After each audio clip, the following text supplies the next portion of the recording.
Yang menjadi pertanyaan hadirin, berbicara sifat amanah yang menghantarkan muslim menjadi pribadi bertakwa adalah begini. Ada orang, nih bapak-bapak ini semua yang ngaji nih bos. Jadi karyawannya banyak. Begitu, moga rezekinya pada luas. Bayangin saudara-saudara semua bos. Ada karyawan begini, karyawannya. Pak bos, saya pagi nggak masuk. Jam 8 sampai jam 4 tuh saya nggak masuk. Saya lagi repot. Saya mau ngambil lemburannya aja. Kata dia. Saya mau ngambil lemburnya aja. Jadi saya mau masuk maghrib aja. Jadi pagi saya nggak masuk. Kira-kira diterima nggak sama bapak-bapak sebagai bos? Karyawan apa yang kayak begini nih? Karyawan kurang ajar di mana? Ngatur sendiri. Ini kira-kira diterima apa kagak tuh? Kerja paginya nggak masuk, ngambil lemburnya doang. Diterima apa kagak? Enggak. Begitulah kita saudara sama Allah. Ada orang Senin, Kamis rajin puasa. Rajin puasa. Ramadan kagak puasa. Tuh Senin Kamisnya diterima enggak? Diterima enggak? Kenapa enggak? Ngambil lembur doang. Enggak ngambil yang wajib. Enggak diterima. Ada orang tahajud sampai 100 rakaat tiap malam, Masya Allah luar biasa. Tapi subuh enggak sholat. Tuh tahajudnya diterima enggak? Kenapa enggak? Ngambilnya lemburnya doang. Yang pokok enggak dikerjain. Namanya belum amanah. Namanya belum ngamalin sifat amanahnya Rasul. Belum. Salah dia. Salah. Begitu.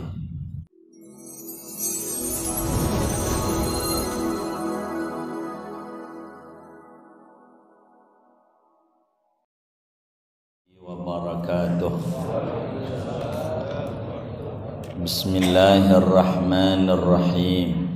Alhamdulillahi rabbil alamin.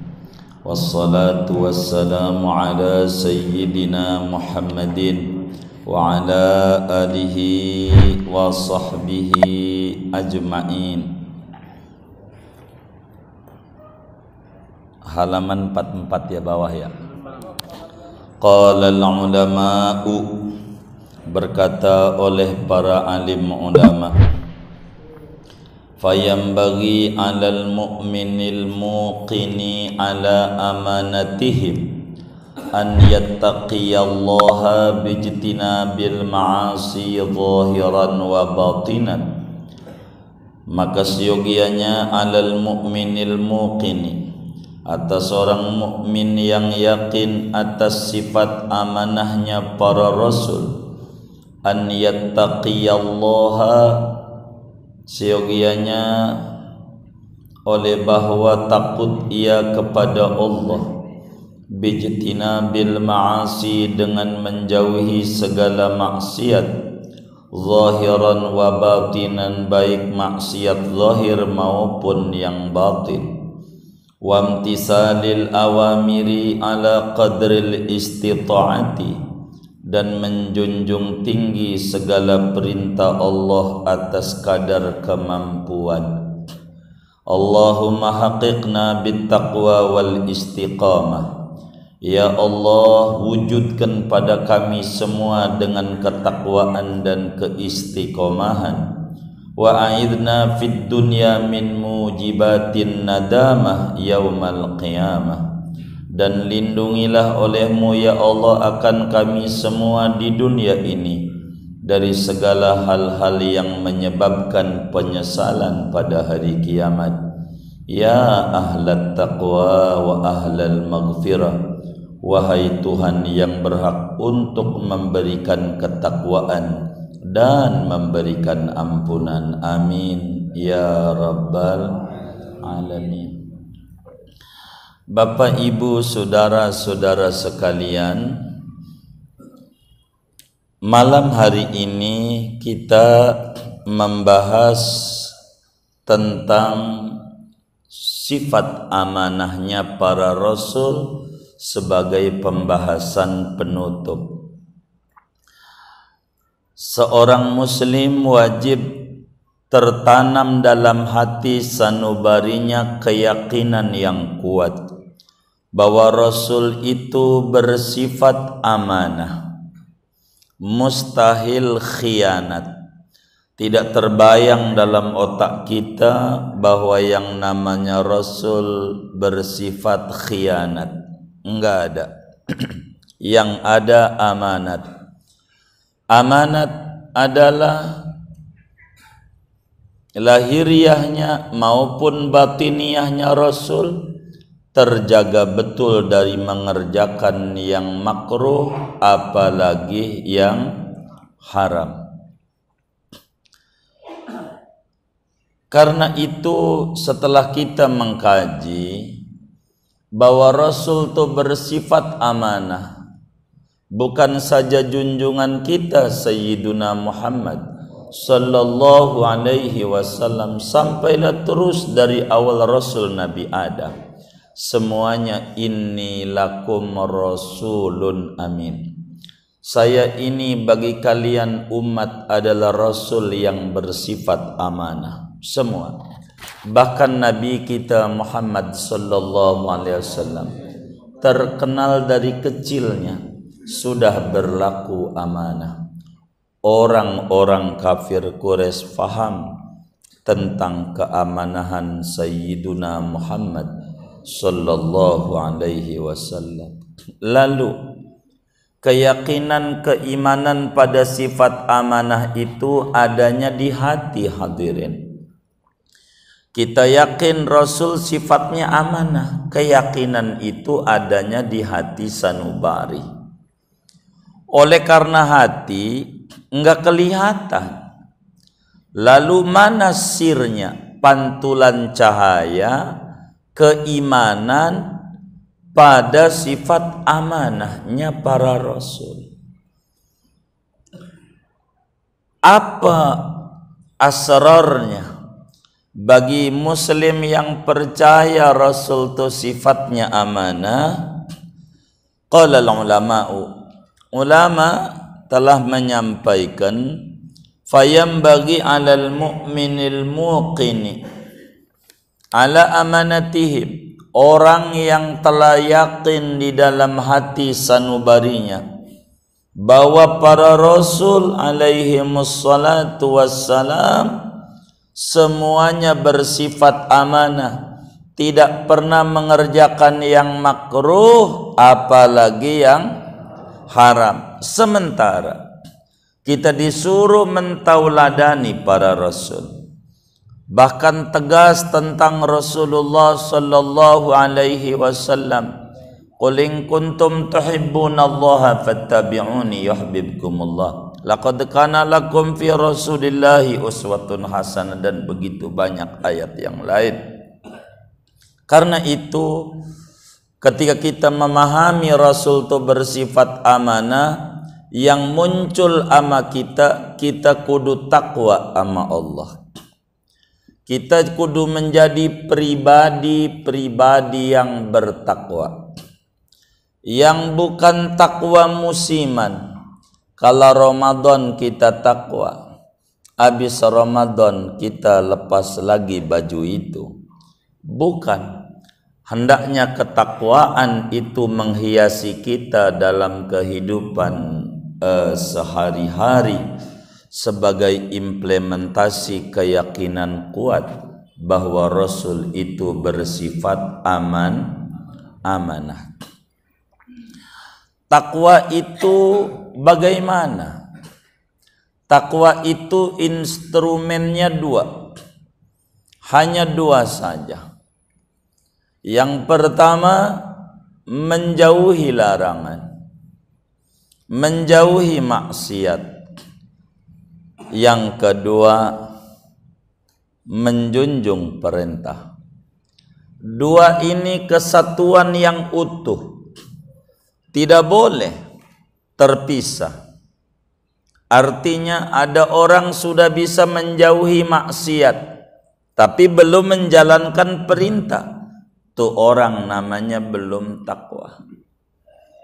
Contoh, mabuk-mabukan dia tidak, judi juga tidak, main perempuan juga tidak, korupsi juga tidak, sholat juga tidak, puasa kagak juga. Ini namanya belum takwa. Hanya baru satu instrumen, menjauhi larangan doang, belum bisa menjalankan perintah. Begitu sebaliknya, bila ada orang mampu menjalankan perintah tapi belum bisa menjauhi larangan, belum takwa juga. Alhamdulillah wa syukurillah, sholat rajin, puasa rajin puasa, sedekah rajin, nyolong rajin, minum-minuman rajin. Ini juga belum takwa, karena baru satu sisi. Sedang sepeda bisa dijalankan bila dua rodanya normal. Begitulah kita kalau pengen bersifat amanah, kita ini harus menjalankan perintah Allah dan juga menjauhi larangan Allah. Larangan Allah ada dua. Ada larangan zahir seperti mencuri, itu namanya zahir, menggibah. Ada larangan batin, sombonglah, riya, ujub dan seterusnya. Itu namanya disebut larangan batin. Fama min khairin ajilin wala ajilin, zahirin wala batinin illa wat taqwa musilun ilaihi. Setiap kebaikan baik yang sekarang maupun di akhirat, yang nampak maupun tidak nampak, takwa adalah yang nganterin orang menuju kebaikan itu. Setiap kejahatan baik yang sekarang maupun yang nanti, zahir maupun batin, melainkan takwa mewanti-wanti jangan sampai terperosok menuju ke situ. Inilah takwa. Oleh karena itu, saudara-saudara sekalian, berbicara takwa, perintah Allah cuman dua. Perintah Allah cuman ada dua. Perintah Allah. Yang pertama perintah wajib, yang kedua perintah sunat. Perintah wajib itu kalau dagang namanya modal. Perintah wajib ini kalau dagang namanya modal. Perintah sunat kalau dagang namanya untung. Namanya untung. Jadi enggak bakalan muncul untung kalau tidak pulang modal. Begitu enggak? Iya. Nah, perintah wajib ini modal. Perintah sunat itu untung. Setiap orang dagang enggak boleh enggak, kudu ada modal. Kudu ada modal. Ada satu seminar membangun bisnis tanpa modal, bohong. Enggak ada rumusnya membangun bisnis tanpa modal. Semuanya bermodal. Cuman judul itu maksudnya tanpa modal dari kantong sendiri. Modalnya dari minjem sama orang. Modal juga. Begitu. modal juga. Apa pinjam ke bank begitu maksudnya dia? Enggak bisa. Yang namanya bisnis harus punya modal. Dan ibadah wajib ini modal. Ibadah wajib itu ibarat kerja ke kantor, kerja di kantor jam 8 sampai jam 4. Baik. Jam 8 sampai jam 4. Itu namanya kalau berbicara ilmu takwa ibadah wajib. Jam 8 sampai jam 4. Itu ibadah wajib. Adapun selebih itu sampai jam 7 malam namanya lembur. Lembur tuh ibadah sunnah. Lembur tuh ibadah sunnah. Ibadah sunnah itu lembur. Yang menjadi pertanyaan hadirin, berbicara sifat amanah yang menghantarkan muslim menjadi pribadi bertakwa adalah begini.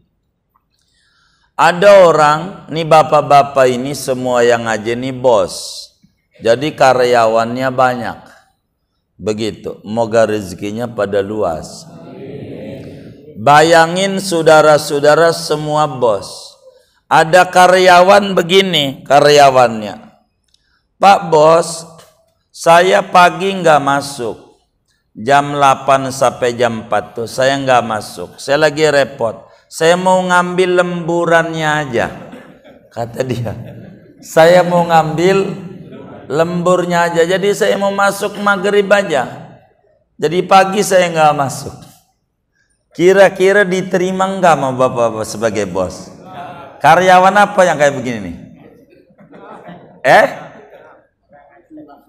Karyawan kurang ajar di mana? Ngatur sendiri. Ini kira-kira diterima apa kagak tuh? Kerja paginya nggak masuk, ngambil lemburnya doang. Diterima apa kagak? Enggak. Begitulah kita saudara sama Allah. Ada orang Senin Kamis rajin puasa. Rajin puasa. Ramadan kagak puasa. Tuh Senin Kamisnya diterima enggak? Diterima enggak? Kenapa enggak? Ngambil lembur doang. Enggak ngambil yang wajib. Enggak diterima. Ada orang tahajud sampai 100 rakaat tiap malam, Masya Allah luar biasa. Tapi subuh enggak sholat. Tuh tahajudnya diterima enggak? Kenapa enggak? Ngambilnya lemburnya doang. Yang pokok enggak dikerjain. Namanya belum amanah. Namanya belum ngamalin sifat amanahnya Rasul. Belum.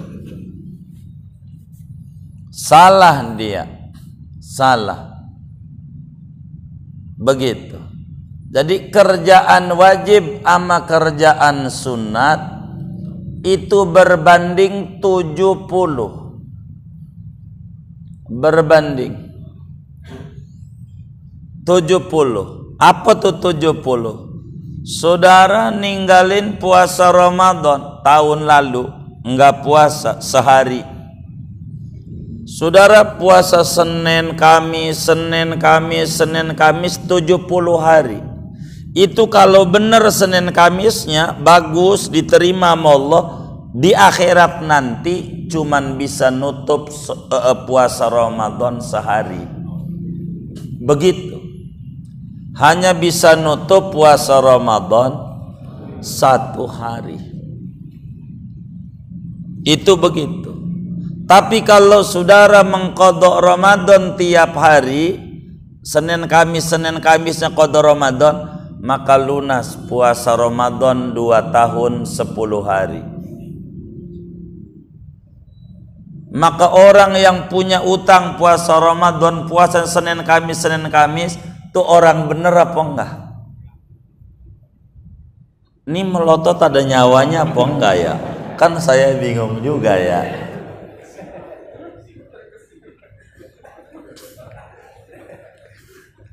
Ada orang puasa Ramadan sehari ditinggalin, tapi dia enggak diqadha-qadha. Dia puasanya Senin Kamis.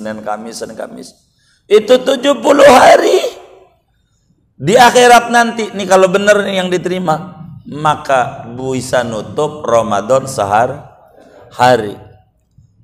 Dia milih itu, tapi ada yang satu milih qadha aja.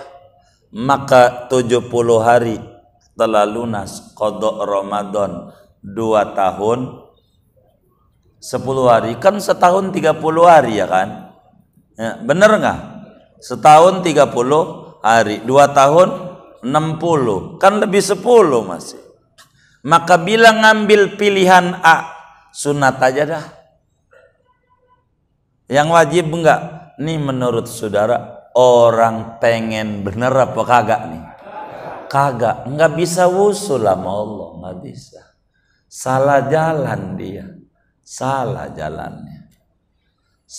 jalannya. Itu begitu saudara. Maka puasa wajib nih modal. Ada orang sholat sunnah mulu. Sholat sunnah. Luar biasa sunnahnya. Tapi wajib enggak dikerjain. Pengen masuk surga, bisa enggak? Kenapa enggak bisa? Enggak ada modal. Modal dapetin surga mengerjakan yang wajib. Ini modal, tiket menuju surga. Ibadah sunat meninggikan derajat di surga. Gimana mau meningkatkan perusahaan, uang modalnya kagak ada. Begitu. Ini saudara, maka yang pertama tahapan sir daripada keyakinan sifat amanah, kita jalanin ibadah wajib. Jalanin. Sebab fal fardu ra'sul mal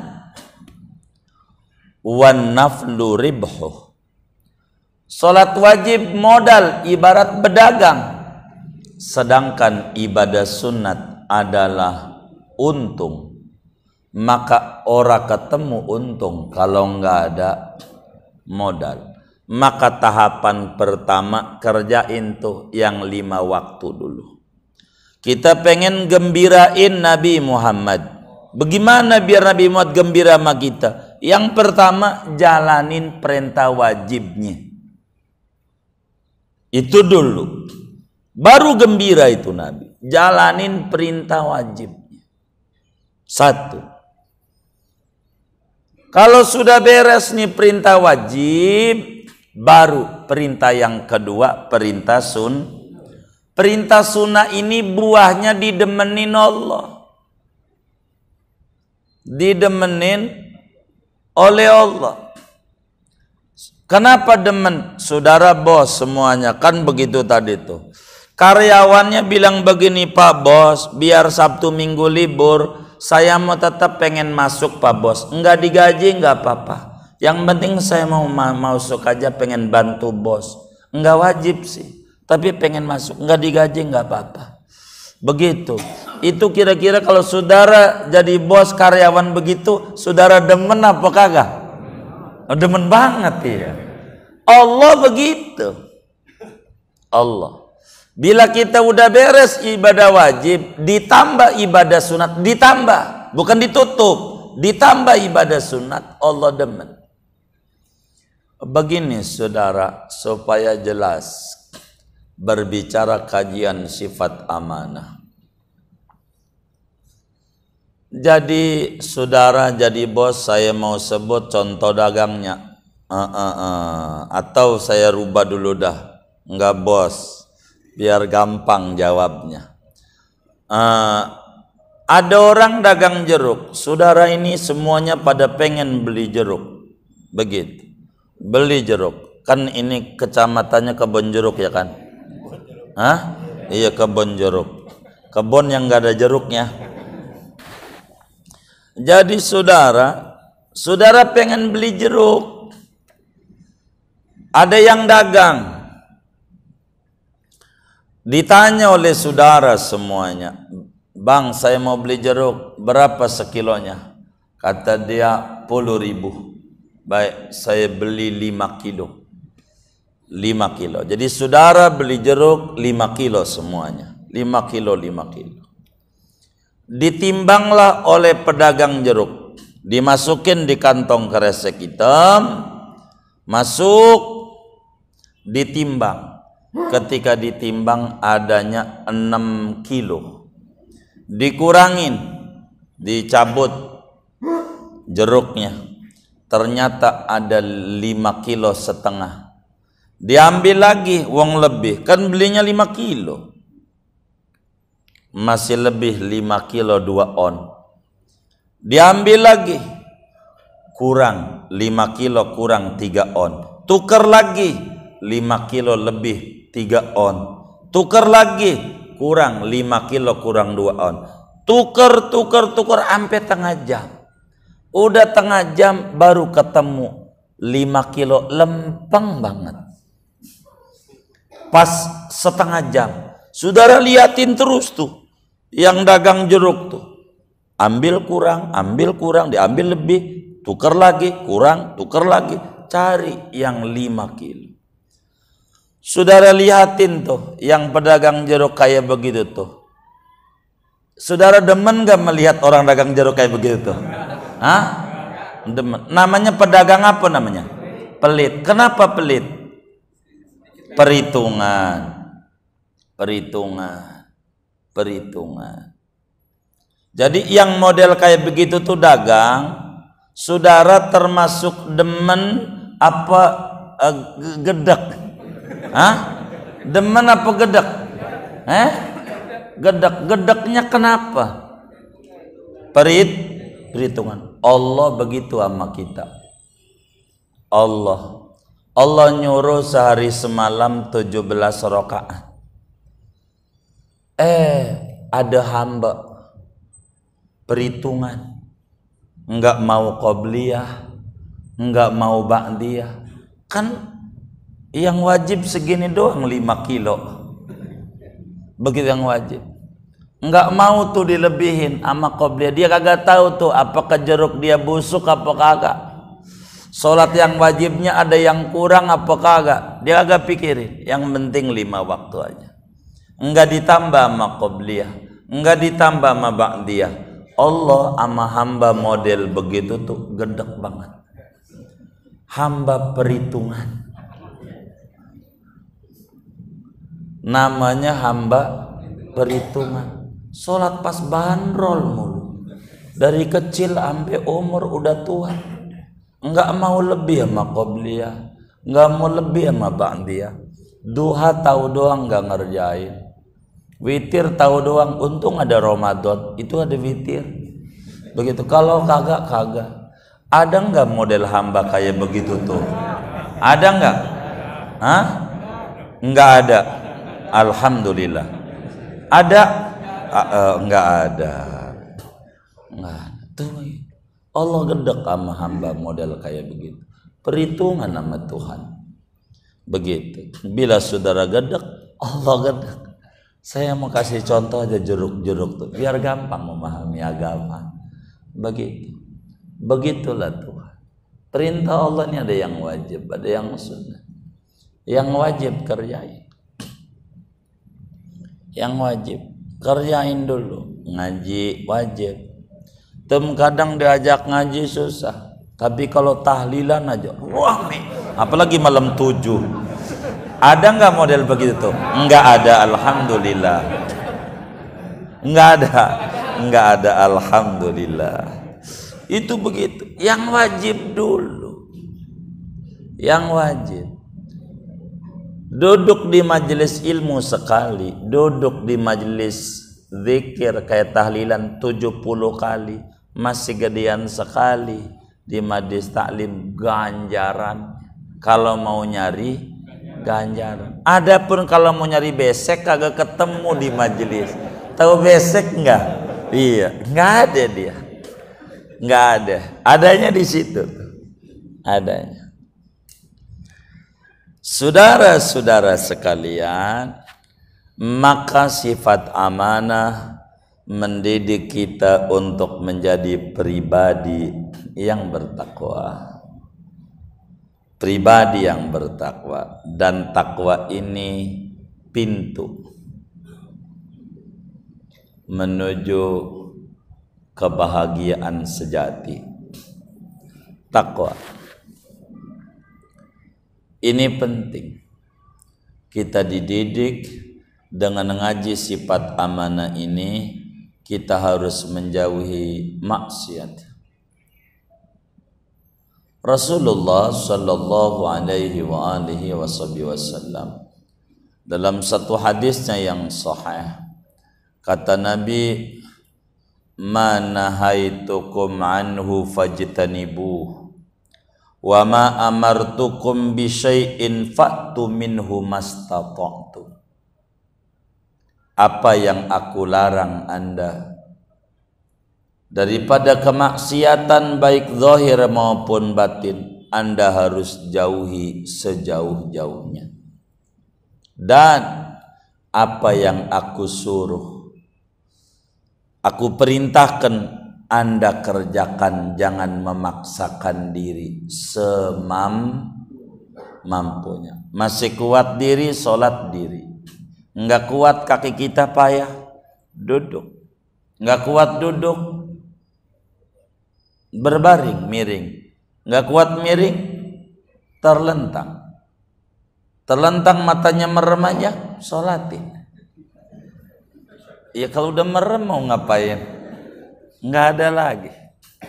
Maka kita saudara, jalanin perintah Allah tuh seukuran mampu kita. Jangan takut. Mampu kita, jalanin. Karena itu untuk menuju supaya sifat amanah ini keluar dalam hidup kita, di akhir zaman ini ibadah itu yang tertinggi cuman dua aja. Ibadah di akhir zaman kalau pengen tinggi derajatnya, pengen bahagia hidupnya, hanya dua. Yang pertama, jauhi maksiat. Dan yang kedua, banyakin sholawat. Itu aja. Ibadah kita yang lain, sholat kita bisa diterima, bisa enggak. A'maluna bainal qabuli wa raddiha illa sholata alal habibi Muhammadi. Amalan kita bisa diterima, bisa tidak sama Allah, kecuali baca salawat kepada Rasulullah sallallahu alaihi wasallam, pasti diterima. Meski kita riya, meski kita pengen dipuji, apalagi kalaulah kita ikhlas. Oleh karena itu saudara, penting kita untuk menjadi pribadi yang bertakwa sebagai implementasi keyakinan kita bahwa Rasul itu bersifat amanah. Kita disuruh nyontok Rasul, maka kita pun juga kudu amanah menjalankan perintah Allah. Kedepankan pelan-pelan perintah Allah tuh kita kudu jalanin. Maksiat enggak banyak, larangan Allah tuh enggak banyak. Coba kita hitung. Minuman yang dibolehin sama yang dilarang, kalau mau jujur banyak mana? Iya. Makanan yang dibolehin sama yang dilarang, kalau mau jujur banyak mana? Banyak yang dibolehin. Maka wakulu minha ragadan haitsu wakula minha ragadan haitsu syi'tuma wala taqraba hadhihi syajarah fatakuna minadh dhalimin. Anda nikmati segala apa fasilitas Tuhan di jagat raya ini sepuas Anda. Yang penting jangan kerjain maksiat. Itu aja.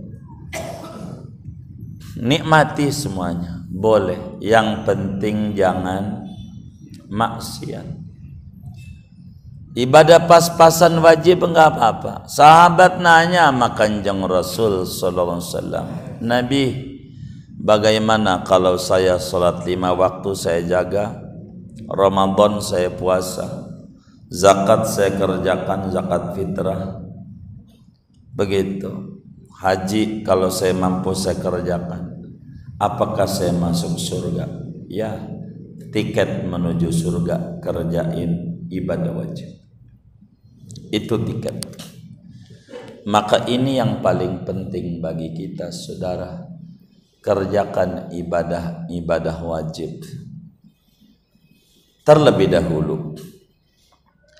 Dalam hadis qudsi, Imamul Bukhari riwayatkan hadis dari Abu Hurairah. Abu Hurairah dari Rasulullah sallallahu alaihi wasallam. Rasulullah dari Allah.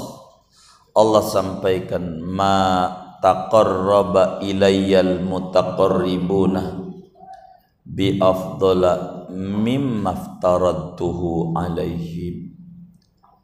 Tidak ada ibadah yang paling tinggi di mataku yang dikerjakan oleh hamba-hamba yang beribadah selain mengerjakan ibadah wajib. Maka yang wajib inilah yang harus kita jaga betul. Jangan kitalah sembarangan, supaya kita selamat di dunia sampai akhirat. Ibadah wajib. Adapun ibadah sunat, wala yazalul abdu yataqarrabu ilayya bin nawafil hatta uhibbah. Bila hambaku sudah menjalankan ibadah wajib lalu dijalanin ibadah sunat, maka aku cinta sama dia.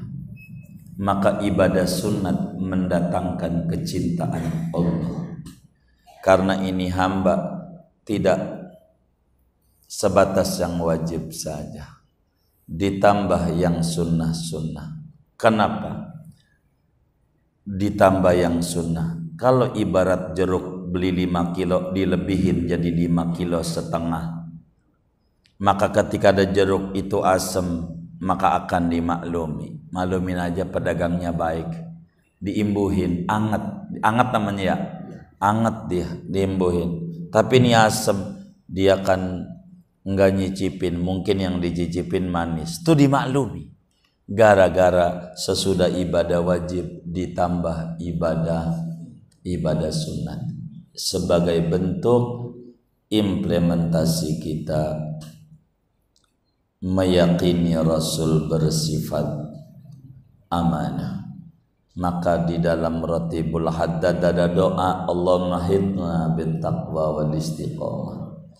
Inilah pentingnya baca Ratibul Haddad, supaya kita ini lempeng, hidup kita enggak terombang ambing.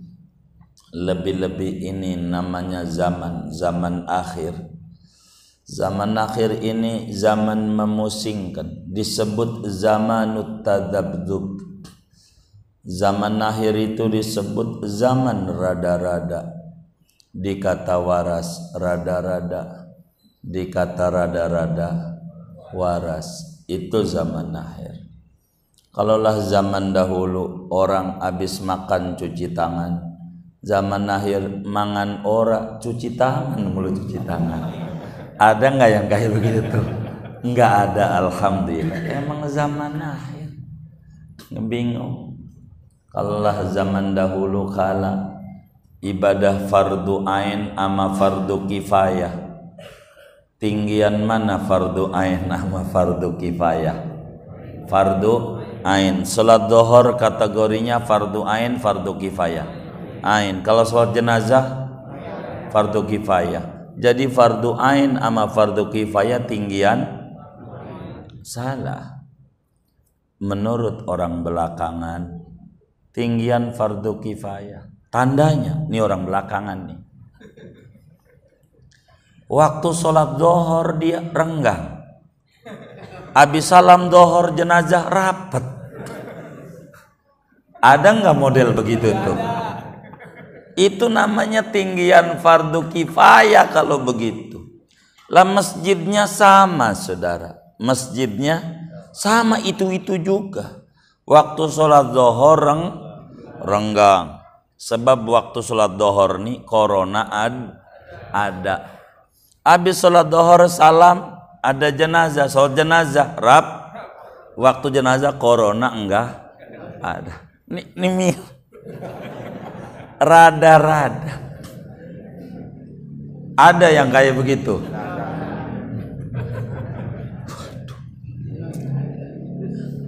Ini goyang-goyang begitu. Masjidnya sama. Ini karena mindset yang tidak istiqomah fiddin. Logikanya bila jenazah rapat, kudunya kalau dia yakin fardu ain lebih tinggi, sholat wajib lebih. Lah yang wajib kagak rapet, yang fardu ain, yang fardu kifayah rapet. Kebalik-balik. Ada yang lebih parah. Waktu naik motor lah rapet sama temennya, sampai masjid renggang, pulang rapet lagi. Ada nggak model begitu tuh? Hah? Nggak ada, alhamdulillah. Emang zaman rada-rada. Dikata waras rada-rada, dikata rada-rada. Wah, jangan-jangan orangnya ada juga di masjid ini. Waduh. Maka kita kudu istiqomah fiddin. Itu ada istiqomah. Ini penting. Maka kita jangan tinggal baca rotibul hadad sehari sekali. Biar rezeki kita nggak raib, hidup kita tertib. Maka lazimkan baca ratib. Ratib membuat hidup tertib. Rezeki tidak bakalan raib, nggak bakalan. Baca ratib, baca sholawat sebagai kita bentuk memohon kepada Allah Subhanahu wa ta'ala dalam rangka mengimani sifat amanah. Karena itu patut kita berdoa bersama-sama. Kita baca Allahumma haqqiqna bittaqwa wal istiqamah wa a'idna fid dunya min mujibatin nadamah yaumal qiyamah ya ahlat taqwa wa ahlal maghfirah. Amin ya rabbal alamin. Segini aja ngaji kita, nggak usah banyak. Ada yang ditanya mungkin dari materi ini atau di luarnya, sebelum doa dipersilahkan. Wallahu a'lam.